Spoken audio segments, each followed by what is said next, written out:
Formula 2 CEO Bruno Michel believes that the spectacular 2024 season is probably the best in the championship history, with a title battle that went down to the wire, 18 different race winners, and for the first time in history, all teams taking at least one victory. It's very easy to get caught up in hype. He said, I think it's probably been the best season we've had in F2. I think the level of the grid was absolutely amazing. I think the racing was great all season, long with very impressive races, and I think the result that there is going to be quite a lot of drivers going into F1 at the end of the season. The fact that we had two F2 drivers that started in F1 in the middle of the season, Behrman in Jeddah and Colapinto in Monza, for the rest of the season, they did well and showed everyone that they were ready for F1, which is the main objective for F2. So altogether, I'm very happy with the season and very happy with the new car. But is he right? Both 18 and 24 featured an impressive depth of talent with numerous race winners, while the latter set a new high bar with 18 different drivers taking to the top step of the podium. 2018 saw 10 different victors. Another similarity is the number of drivers that have stepped up to F1 either immediately down the line or afterwards. From 2018, Russell, Norris, Albon, De Vries and Latifi and Aitken,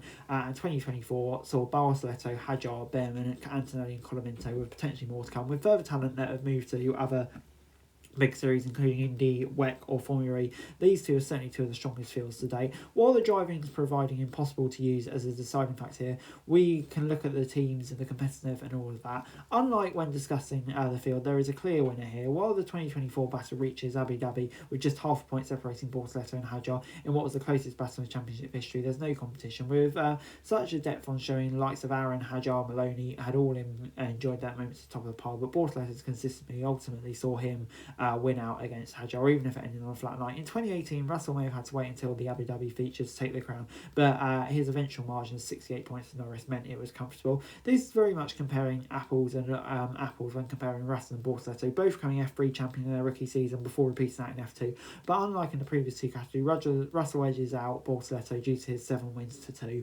We may have rattled on about the strength of the 24 grid, but to win as much as Russell did with so many future F1 drivers and even the main events like Norris kind of shows a success that only came in Bortoleto's season opener was that Norris only scored a single victory this year. Bortoleto very much grew into the season. Had a slightly bumpy patch early on in Saudi and Australia with reliability catching up and that, and he also had a last of first driver in Monza. And yeah, when asked about comparing the two seasons, Ralph Boschung said, who drove in 2018, I would say 2024 was better because I was not driving, joking.